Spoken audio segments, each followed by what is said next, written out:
So, Dan, how did you get involved in this disclosure witnesses thing? Well, it happened a long time ago. I was in the United States Navy with a high-level top-secret clearance, and I worked at the busiest military communication facility on the planet back in 1969. It was a long time ago. I was in charge of the code room, taking in thousands of messages. I was a certified high-speed code operator, and one day I had a most unusual message. A Navy ship off the coast of Alaska. The crew off of Port Bow, they witnessed coming out of the ocean a brightly glowing reddish-orange elliptical object about 70 feet in diameter. It emerged out of the ocean and it shot straight up into space. The ship's radar operator tracked the blips estimated about 7,000 miles per hour. This was 1969. At the time, I couldn't imagine anybody on this planet had any kind of technology like this other than being something of extraterrestrial origin. So this always left a question in my mind for many years. It wasn't until the year 2000 that I was asked to join a number of witnesses that were going to Washington, D.C. in front of the National Press Club to the media of the world to actually support hundreds of witnesses that had been gathered, that each one of us willing to testify under oath before a congressional hearing to bring this before the public. What kind of witnesses was it? Was it normal people or just military people, or? The hundreds of witnesses were included generals, admirals, astronauts. Some of the witnesses, my testimony was, rather mild compared to what the other witnesses were saying. Talking about Air Force nuclear launch officers having UFOs come in and shut down 10 nuclear-tipped ICBM missiles. Now, these people many of them brought official documentation along with them. There was also bases visually witnessed on the far side of the moon, this part of the moon we don't see. It's all they call the dark side of the moon, but it actually gets light and dark as it turns around, but we don't see it. That people involved in retrieval. It's rare that these things happen, but once in a while they do crash. And 57 different extraterrestrial species had been categorized by 1989. How many did you say? How many did you say? 57, 57 different. Okay, wow. Ketchup. But this is 1989, and it was far more than that. NASA employees of 20 years, they're airbrushing the UFOs out before they release them to the public, the images. That the astronauts are told to keep quiet and secret what actually happened when we went to the moon in 1969. That we have these scientists within these black projects that can prove that we haven't needed nuclear oil or coal for like 70 years. You've got presidents, CIA directors being denied access to this subject matter. You've got God, there's so many different explosive testimonies. I think some of the most explosive testimonies is that we have these secret illegal operations going on that could alleviate many of the world's problems that was disclosed that day. We were only 20 witnesses were willing to go. It was the largest event in the history of the National Press Club on May 9th, 2001. The place was packed. There was 22 cameras in the back row. Each one, after we gave our testimony, stated that we'd be willing to testify under oath before a congressional hearing. Now, that's a penalty of perjury. Many of us is breaking top secret national security oaths in order to come forth with this. And we were backed by hundreds of witnesses that were willing to come forth if we had a congressional hearing. But the congressional hearing was denied by the Bush administration. Okay, they didn't dare to listen to you then, or didn't want it to get out. But I still think that since you have all the media there, how did the media react to this?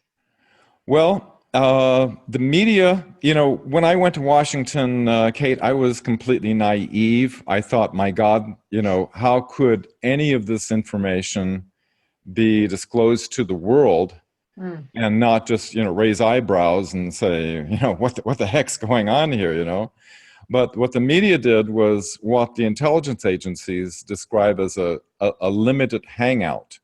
In other words, they took all this explosive testimony, and when CNN and the other media outlets they said, "Oh, is there life on other planets? Some people think they have proof there is. Dr. Greer has gathered hundreds of witnesses. They have documents proving the situation. What they want to do, they want to have a congressional hearing, have the Bush administration look into this, and that no congressional hearings are planned right now." And basically, the person sitting back watching the evening news would get the impression that, oh, wow, they want to get hundreds of people together about the reality of UFOs, which is not the critical alerting information that our government has actually been infiltrated by a rogue illegal operation. Mm. And that's how they covered it. CBS did a special interview with me. They flew a team down from Los Angeles, and I said, I saw what CNN did with it. And so I said, look, I'm not willing to do this interview unless I can make a quick statement. And that is that we have these scientists within these black projects that can prove, put it on the table, open congressional hearing, that we have the technology to get off of nuclear oil and coal, that non-polluting. They promised up and down, interviewed me for 45 minutes. When it came out, they basically did a cookie cutter exactly like CNN did. And the producer says, she was almost in tears. She said, I know I promised, but the higher executives made me cut that part out. I didn't realize back in 2001 that the intelligence communities completely control what goes out through the mainstream media channels before it gets released. Mm. No, I think it's terrible when it is like that, because I think that what more does it take when you have all the generals, you have all the people from the army and the air force, and all of them are standing up there and doing this testimony, and I think that kind of news should actually be all over the world. And yeah, it should have been the big head news, actually, if it was presented right. Well, what brought this whole event about in the first place? We had a lot of supports from what you would call, some people say, oh, the government is hiding things. Oh, the government's keeping it from. It's not, the government. We have elements within the government, you could call them, for lack of a better term, white hats and black hats. We have people that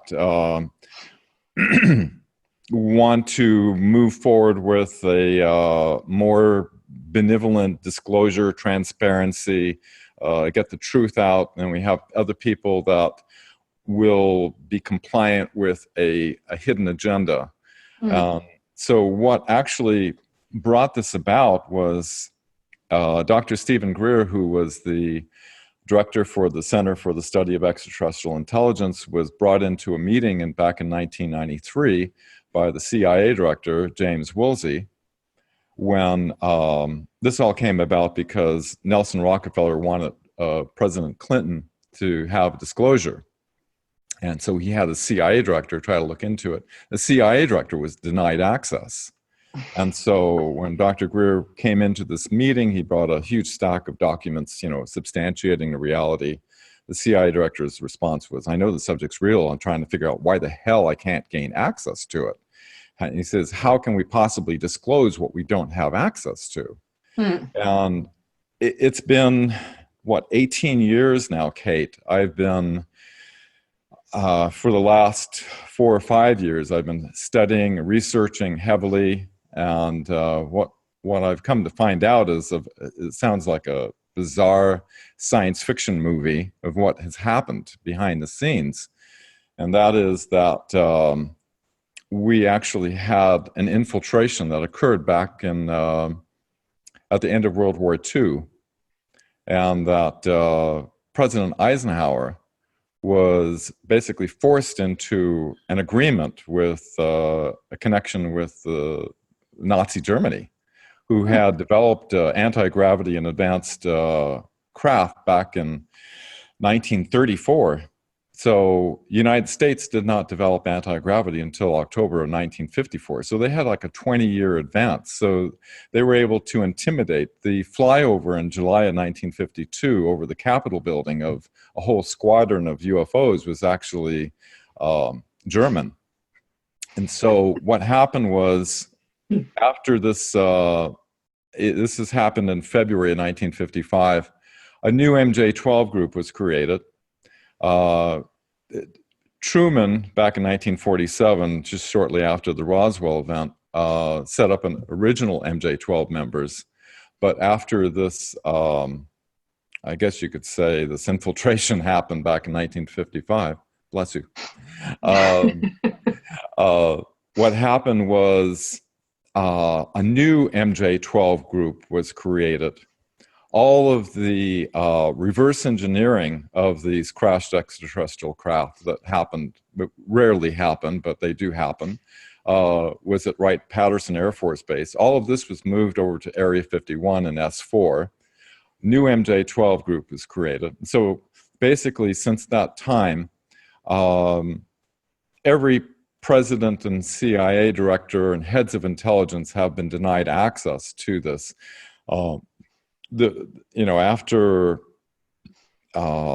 After this whole relocation happened, which happened through Nelson Rockefeller, who restructured the MJ-12 CIA operations, what happened was Eisenhower tried to look into it, and he was denied access. And we have, deathbed witness testimonies and all this.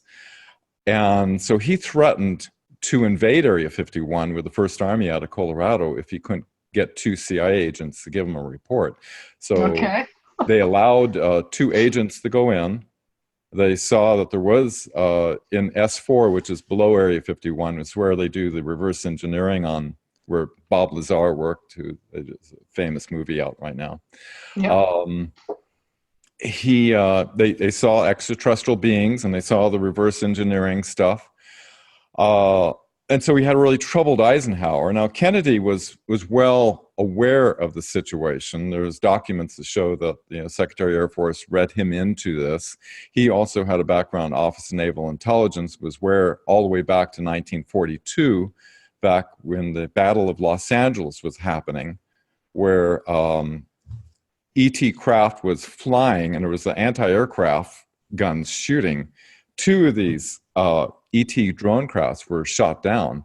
One was taken by the Navy to China Lake to reverse engineer. The other one was taken to Wright-Patterson Air Force Base to reverse engineer. And that's where they moved everything from Wright-Patterson over to Area 51. So after Eisenhower was denied access, Kennedy, 10 days before he was assassinated, attempted to, now he had to fire Alan Dulles, who was highly instrumental in this whole, I guess you could say, Nazi infiltration that was happening within the OSS and CIA. And so he attempted to get public access to these files, and he was assassinated 10 days later. It wasn't until 1977 that President Jimmy Carter, one of our witnesses, one of the 20 witnesses that joined me was attorney Daniel Sheehan, who was well aware that President Carter was denied access by the sitting CIA director, which was George H.W. Bush, Bush Sr. And so we have another president denied access. And then it was, as I mentioned, CIA Director James Woolsey was denied access. And then it wasn't until 1997 that Dr. Greer with astronaut Edgar Mitchell, Dr. Edgar Mitchell, who was the 6th man to walk on the moon, met at the Pentagon with the head of the Joint Chiefs of Staff, the J2 position, Admiral Tom Wilson. He was able to provide him a NRO classified document that lists these unacknowledged special access programs, or USAPs. An unacknowledged special access program, basically, it doesn't matter who you are or what level of security. You can be the president, head of intelligence. You are denied that this project does not even exist. And so he looked into it. He found that these projects did exist. And he tried to look into it. He says, "Sir, you do not have a need to know." And he says, "The hell I don't. I'm the head of intelligence." And so he told Dr. Greer and Edgar Mitchell, quote, "If you can get your people together and go before the media, you have my permission. This group is illegal," quote unquote. In other words, it's not overseen by the Congress. It's not overseen by the president. It's a complete rogue operation that's been going secret all these years, all the time, going all the way back to 1955. So that is essentially what greenlighted us to go forward. And we had protection, from what I understand, from a lot of the White Hats. Dr. Greer had his life threatened not to go before the mainstream media. And so, after we all gave our testimony, we met with 24 senators and congresspeople up on Capitol Hill to see what their responses were. Basically, you can imagine if the president and the CIA directors are out of the loop, they're not read into this at all.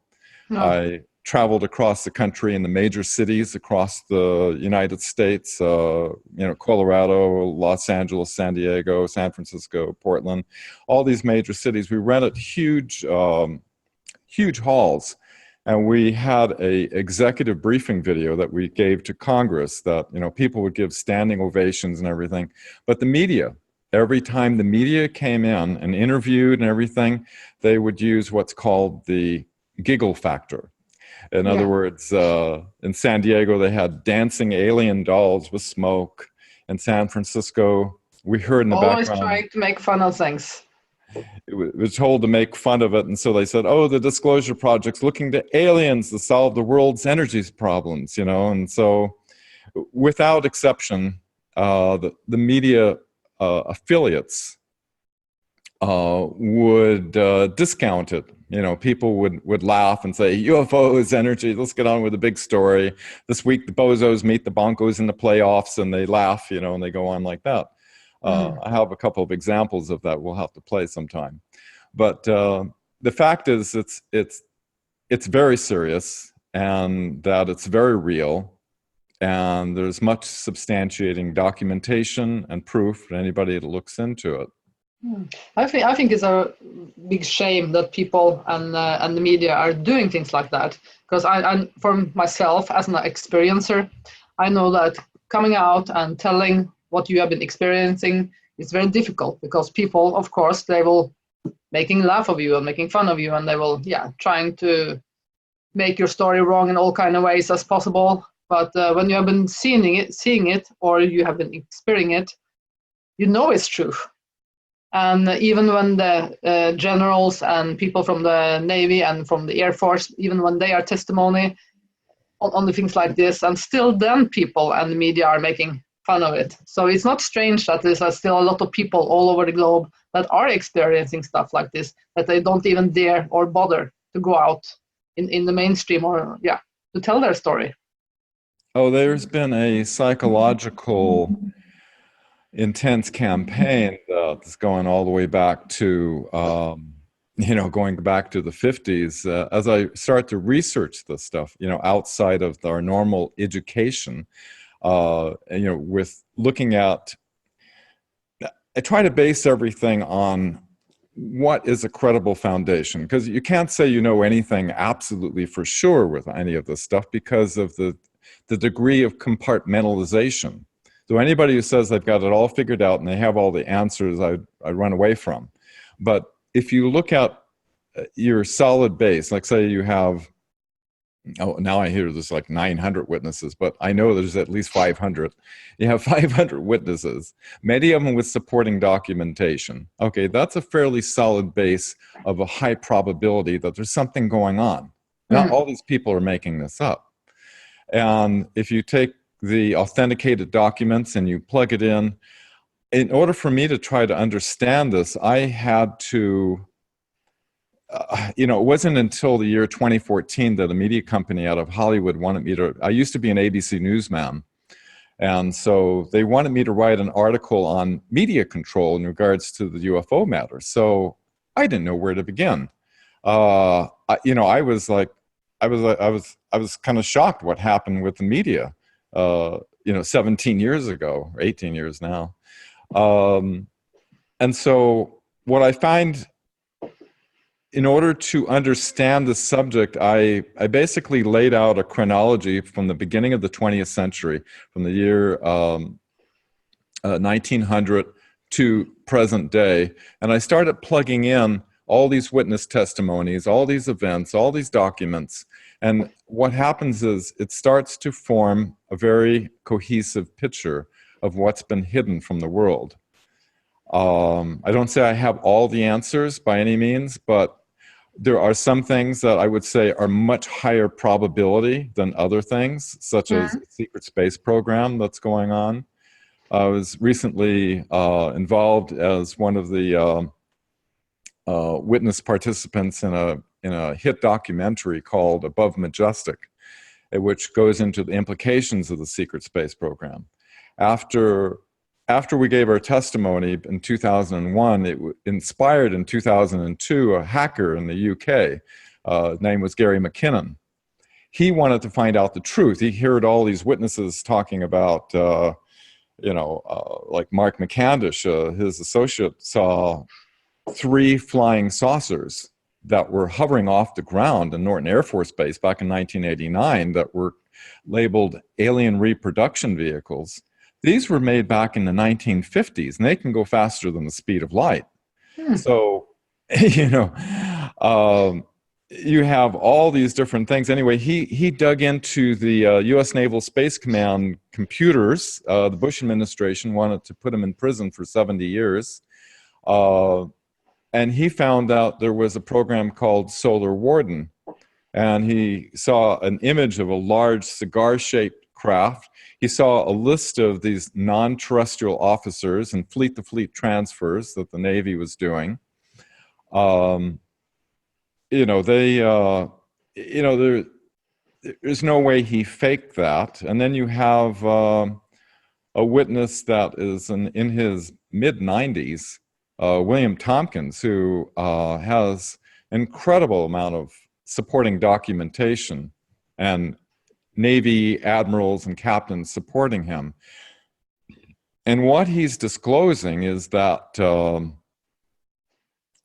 back when we were trying to catch up with the Nazis, the Navy, when I told you about how the Air Force took one and the Navy took the other, well, what happened was the Navy ended up doing their own program in secrecy because the Air Force basically forced them out of Project RAN, which they were both involved with, and the RAN corporation then evolved into the Air Force, which basically got connected with the whole thing that was happening with Eisenhower back in 1955, while the Navy was doing their own program in secret. Now, this gets really down the rabbit hole on this whole thing when you realize that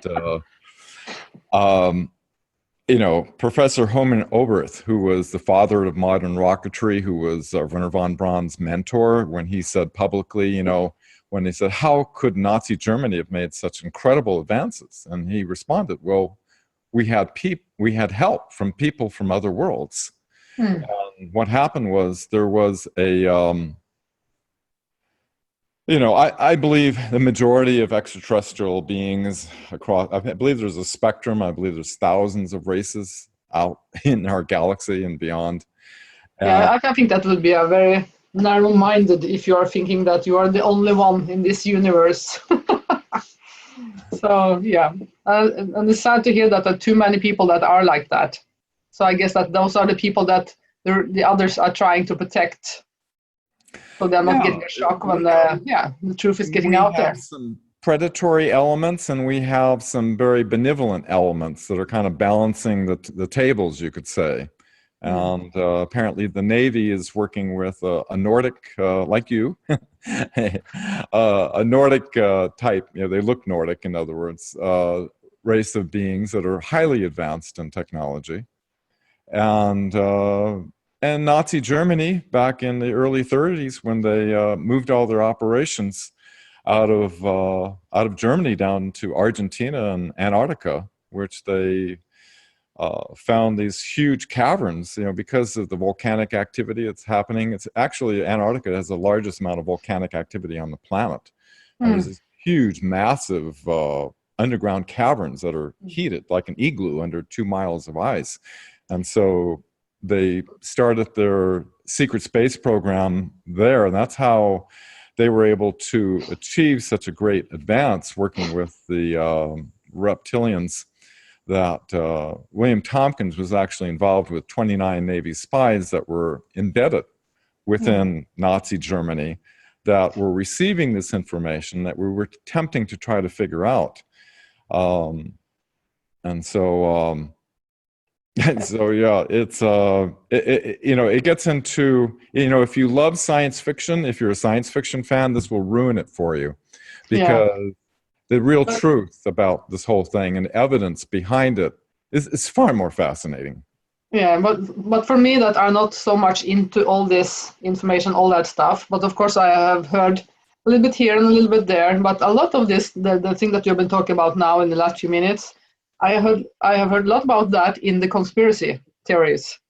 So how do I, as a normal person, how do I see the difference from the conspiracy stuff and to the stuff that you are having documents on? Well, you mean as far as what's, a person has to research this. I put my notes up online, after the media company wanted me to write an article on who controls, I titled it, "Who Controls the Agreed Upon Reality Through the Mainstream Media and Why They Fear Disclosing the Truth About the Extraterrestrial Reality." That's the question. And so I put together some long notes on www.thewebmatrix.net, which is basically tells the incredible science fiction-like story of how all this came about and where we are currently today. And it seems that there is indications that Eisenhower set up a secret Marine intelligence unit, that he knew that when he entered into this agreement with Nazi Germany and their operations down in Antarctica, which are using slave operations still,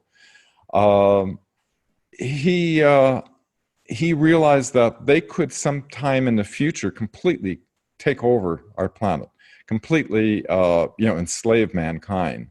And so in order to protect our republic and our constitution, he set up a secret intelligence unit, which are some indications that this is, that, it's my speculation that the 9/11 event kind of crossed a red line, and that there is active operations. There's many indications, such as executive orders that were made to arrest those and freeze the assets of those doing human rights abuse and corruption, which is, basically anybody within these dark elements that are operating behind the scenes.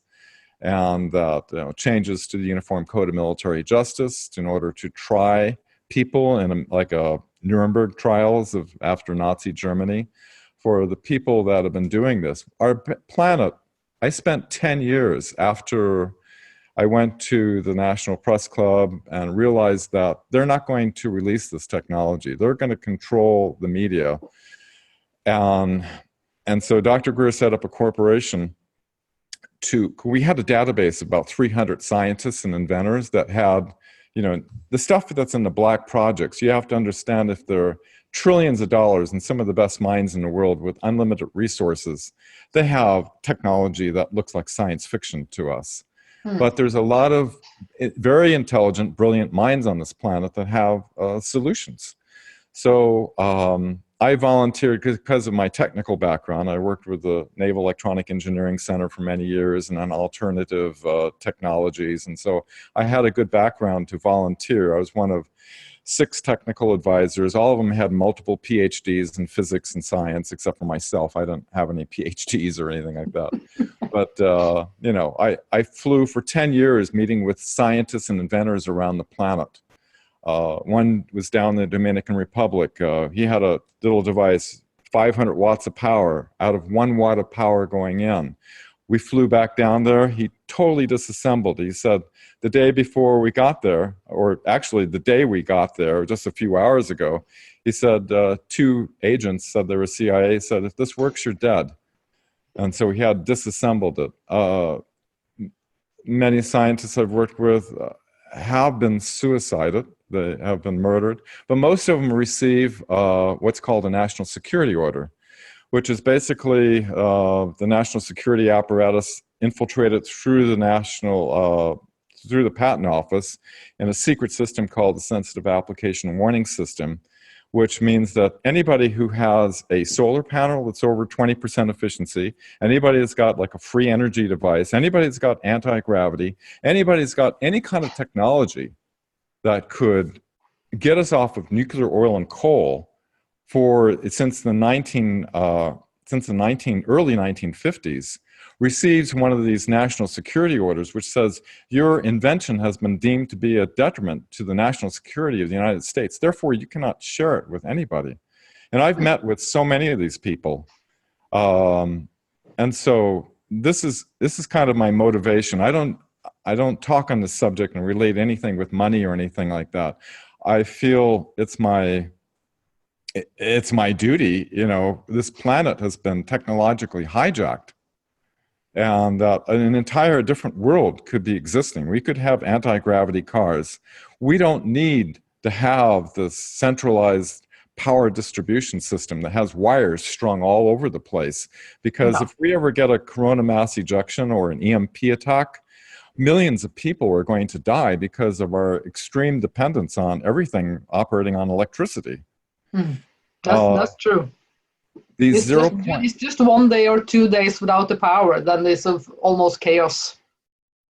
No, it's available, 0-point energy. It's a little device. Every home and business could have one at your home and your business. You disconnect the wires from the grid. Everybody could be decentralized, have their own unlimited power source that's non-polluting for the environment. They have even technologies that are classified that can remediate the radiation that's in the oceans from Fukushima. You know, we could shut down these dangerous nuclear power plants that are all over. You know, a lot of them are based on faults and things like that. I mean, it's a nightmare waiting to happen. With these things. For me, I think it's crazy. If we all have all that kind of technology, then this shadow man or shadow groups, they are actually letting our world getting destroyed. So but then I can also think that what's in it for them to destroy their own world, because that's what they're actually doing. Well, one of the witnesses, Brigadier General Stephen Lufkin, was on Eisenhower's staff, and he was aware that he had lost control to the corporations that were tied into his Nazi Germany infiltration, you could say. And it would not be in the best of hands, I think he said, in a very understated way.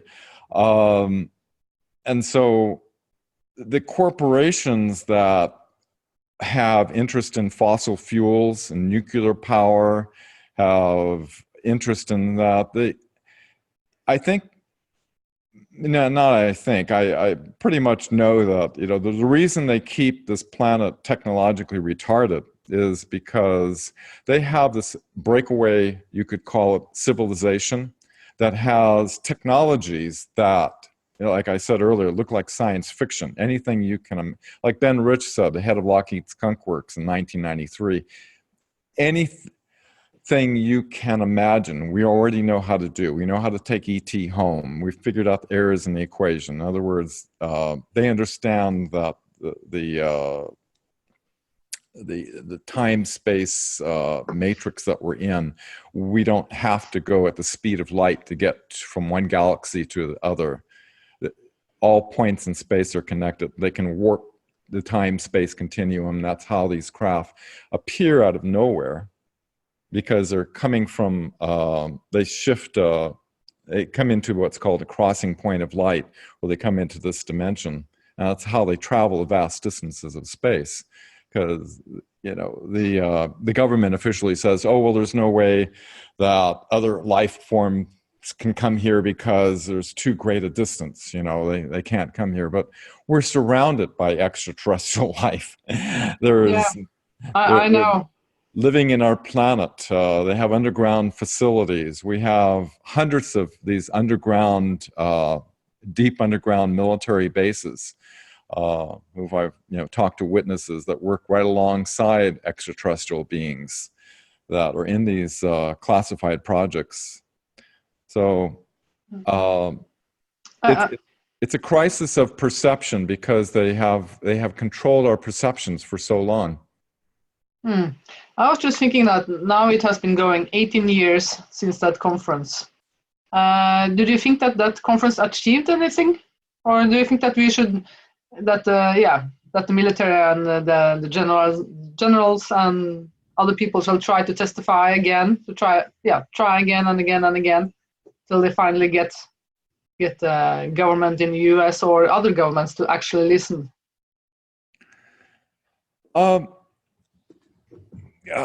See, your question is why do they? I'm sorry, could you rephrase that, Kate? No, I was thinking that, did you think that that conference back in for 18 years ago, do you think that they achieved something? If there's since the I think I have a feeling that they didn't achieve the things that they were actually hoping for, since the media was bringing them down and the government didn't want to listen to them. The Bush, I don't remember if it was the Bush or what government that was on then, but they didn't listen. I guess I could explain this in that the Nazis had like a fallback plan because they knew they couldn't beat the United States because of the industrial might of the United States. They wanted to work qualitative rather than quantitative, and they had this plan called, probably mispronouncing it, Weltanschauungskrieg, which meant worldview warfare. They planned to infiltrate into the United States and take over education, which they did. Rockefeller in 1946 and rewrote the history books of what actually happened in the end of World War II to hide all of this. They basically in 1950, Alan Dulles set up Operation Mockingbird, where they had 400 journalists. Today we have, in 1983, there was like 50 corporations that control everything we see and hear. Today there's only 5. They consolidated their control. And so you'll notice when the media channels, when they're given the talking points, they all sound the same because they're all giving it from the highest level from the intelligence community. So the main thing is they want to control our perceptions, and they've done the same with Hollywood. You know, starting in 1951, Project Dove. They started with the Day the Earth Stood Still was the first movie, and all the evil alien movies that we've seen, you know, over the years. And so what they've done is controlling the mainstream media, controlling our education. So when you're born into it, you know, I'm kind of up there in age, you know, the new generations born into this, they don't know any other reality. They're born into your school education, your mainstream media, and everything forms your perception of the world. They hide these operations and the people that are controlling these, but, you know, there's slowly, you know, some people say it's just empty hope, but I'm seeing executive orders happening. I'm seeing over 66,000 sealed indictments happening behind the scenes that these, I guess you could call them cabal elements that are all tied into maintaining the status quo of our planet being hijacked, have you know, the people are taken. How you control something is you put your people at the top of the pyramid. If you put your commander-in-chief, or you put your people at the head of the FBI, the Department of Justice, or even the Food and Drug Administration, you know, if you put your people in the top, everybody below that pyramid has to follow orders. And so lately we've been having a huge amount of purging happening in our government. and that we may see these people who have infiltrated, facing charges of treason. It's about time. It would be nice, wouldn't it? It would be quite Yeah, a celebration for the whole earth. Imagine releasing these technologies. When Trump did his, I know a lot of people, man, I don't like a lot of things that, some of the things that Trump has done, like supporting oil and the 5G networks and, other things that when we have these technologies behind the scenes. But in his inauguration address, he talked about releasing the technologies of tomorrow. And his uncle was one of the MIT scientists that reviewed all of Tesla papers. And he was also, there's indications according to documents, he was also brought into when the Roswell event happened. He was a head MIT scientist dealing with electrostatic physics. So it's possible, a high probability, that he shared a lot of this with, his little nephew. And so we may, there's indications, let's say, you can't say anything for sure, but there's indications that these technologies might get finally released. With all these different viewpoints and division, where is the disclosure going, you think?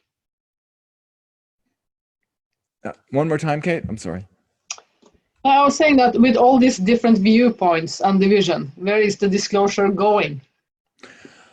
Well, disclosure happened in 2001, but, the public, my testimony, I've seen it in different languages all over across the alternative media of the internet. But, the mainstream media, only when they want something to come out, like the UFO event with the USS Nimitz, where they had back in November of 2017, all the mainstream media channels, you're talking CNN, BBC, the Washington Post, New York Times, the whole list of them that they control, saturated with, they got the green light. They wanted to put that in everybody's consciousness. But when we disclosed in 2001, what we were disclosing was so volatile, so explosive, and we had the proof to back it with the witnesses, that they didn't want to, they had to sanitize that. So that the public went, so it would look like, just, a group wanting to have UFO hearings, something like that. So, we're at a very exciting point in history right now, where this whole thing might just come out, and the public becomes aware of. It's going to be quite a psychological shift, because this stuff is. It took me a hard time to wrap my mind around this, Kate. When I went to Washington in 2001, I had a hard time wrapping my head around what all these witnesses were saying, and I got to know them. And then when I learned about the secret space program, I just had to take a step back. This is a little 20 and back programs, and, they take you through time, and they've got Nordic fleets out there, and the Navy's got a battle fleet out there that they've developed, and all this stuff. I just kind of, whoa, I'm being kind of healthy skeptical here, but as I start the research in with Dr. Michael Salla, who did a lot of Freedom of Information Act requests and dug into the documents, a lot of substantiating information, the rabbit hole keeps going deeper than you imagine. Yeah, I can believe you.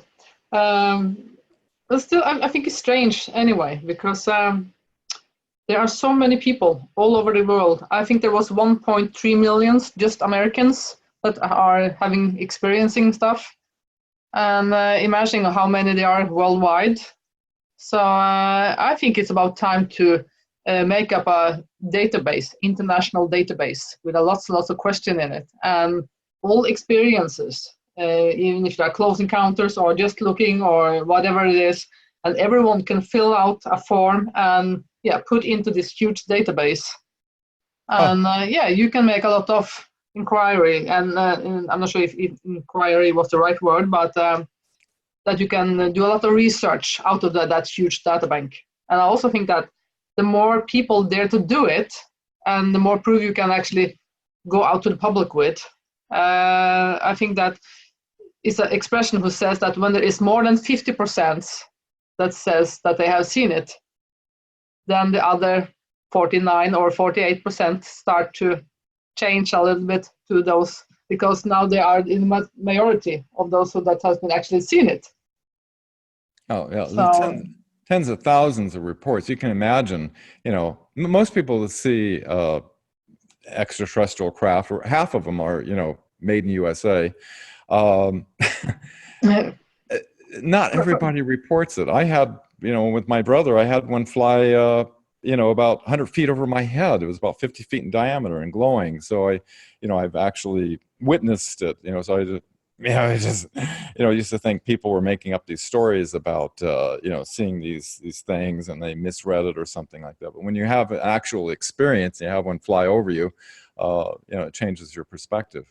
yeah, and I think that there's a lot of people that are not reporting it because they don't want to have anything to do with military or don't know where to report it. And yeah, there's a lot of things there that make people not going to report it. For myself, I have been several close encounters, been viewing them several times, many times, and I have never reported it anywhere. Right. Yeah, me neither. So I because I haven't seen the point, because they are not being used to anything. So that's and why you can imagine 90% of the people don't report this stuff. So it could be millions of people. Yeah, and I think that even more people would report it if they know that the data would be used to do something useful. And after a little time, they could actually prove that most people that are actually seeing something, they are not crazy. For me, for example, when I was going back from Bulgaria, now it was in the 1st or 2nd December last year, we were taking the plane, and it was early morning, and I was sitting there looking out the window because you could see the sun over the clouds underneath the plane. And then I'm sitting there, of course, the rest of the plane is almost sleeping. And then I'm seeing this craft that looks like a silver bullet, a huge one, coming in the opposite direction. And at first I was thinking, okay, no wings, okay, no tails, and no stripe after it either. And there was no window, no doors, and it was smooth, completely like a silver bullet, and the sun was reflecting back from it. So I was just sitting there and looking at it, and I was comparing the speed from our plane, looking down on the clouds, and I was looking at that craft and then on the clouds to compare the speed. So the speed was a little bit higher, but it looks like it was like a daily routine. It was just flying. So I was following the look as far as I could before it disappeared. So when you have an experience like that,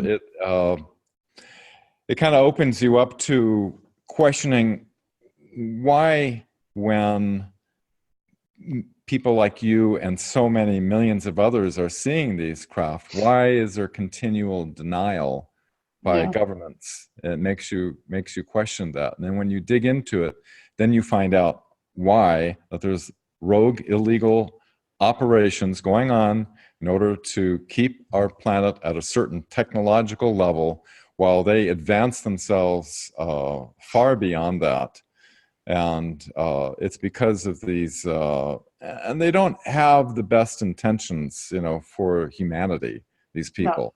No. And so let's all put the awareness that all this is going to get transformed, and we can have an incredible world here. Yeah, we could, and I was so fascinated with it because it was so beautiful, and the shape, and and I was thinking, how does that fly? How I had a lot of questions in my head afterwards when I was thinking about how that craft looked like. And I one thing for sure, if I wasn't jumping around on the crutches, I would actually go up and go down out to the pilot and ask him, and just tell me, I know what you saw. Even if he was not allowed to say it, and somewhere else, but I know that these pilots are seeing them often. So I guess that if they could write down every time they are seeing something, it would be a big book. is saying it's such a beautiful planet. You know, the world could be much different than it is. That potentiality exists, but the thing that keeps that potentiality from being realized is the control of our perceptions. You know, being an ex-ABC newsman and noticing how the media is continually being controlled at the highest level to keep the what they're afraid of is this global awakening that's happening. And you can see it everywhere. People are starting to piece it together. And there's this global awakening. It's the last thing that this illegal rogue group wants to have happen is all the people become aware, because then there's this thing called a collective consciousness or a morphogenic field that all of us are connected to, just like animals and insects and birds and everything. We have, you know, some people have an idea on one side of the planet, and, you know, before the internet, and they have similar idea on the other side of the planet, because we're all connected, our minds into a kind of a fractal holographic consciousness that's we all share. Anyway, I see it happening from people who you wouldn't even imagine would be aware of things happening all over the place. So there is this global awakening, I believe, happening. Yeah, hopefully. Are there any last words you would like to share with us? You know, just sharing my notes. I don't have any financial interest in this. Just comparing notes. Don't believe everything you hear or see. Question everything. Do your own independent research. I'm just sharing the notes at thewebmatrix.net. You know, I have no financial interest or whatsoever with this whole thing. I just want to have deceptions exposed and the truth revealed to the people of this world. I think that was a very good question and good answer, because I think there's too many people that are swallowing everything they are hearing or reading too easily.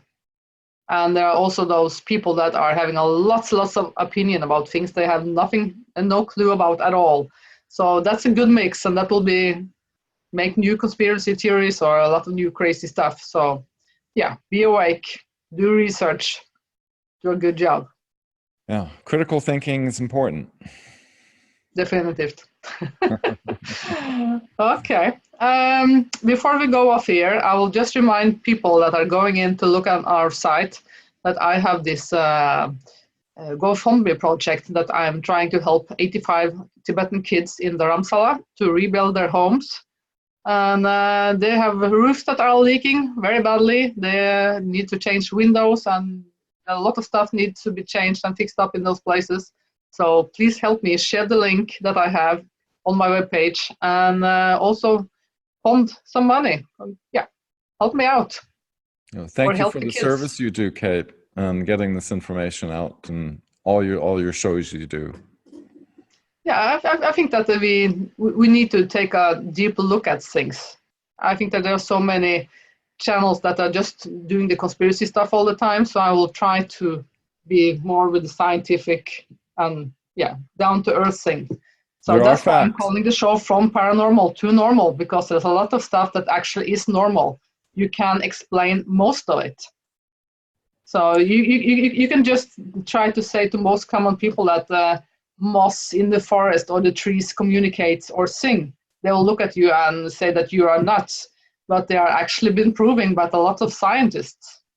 So there is communication all over. So if people want to go in the forest or go passing a tree and be just blind and singing, okay, the tree is just a tree.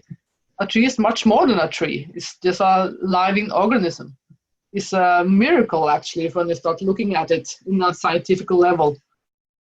So yeah, we don't need to go to another planet to find Avatar or finding an amazing planet. We can just start to really look deep into our own planet and the animals, the nature, everything. Oh, this is amazing. This is an amazing planet. You know, we're amazing beings, you know, that are on this, and we just have to tap into our full potential and not be deceived in the world, and you know, deeply deeply question everything and get to the facts behind it. It sounds like a science fiction movie, I know, but that's because of the perception matrix that we have been indoctrinated and born into. Yeah. Okay, folks, that was all for tonight. And thank you for listening. And hopefully I will see you next Friday. Because on next Friday, I will have a very good friend of mine, Linda. And she was getting cancer for many, many years ago. And the doctor told her that she had 6 months left to live. And would you dare to trust the law of attraction if you are terminally ill? Okay. Join in next Friday and listen to her story, because she's still alive so many years after, and there's no chemo in there. Goodbye. Thank you, Kate. Good night.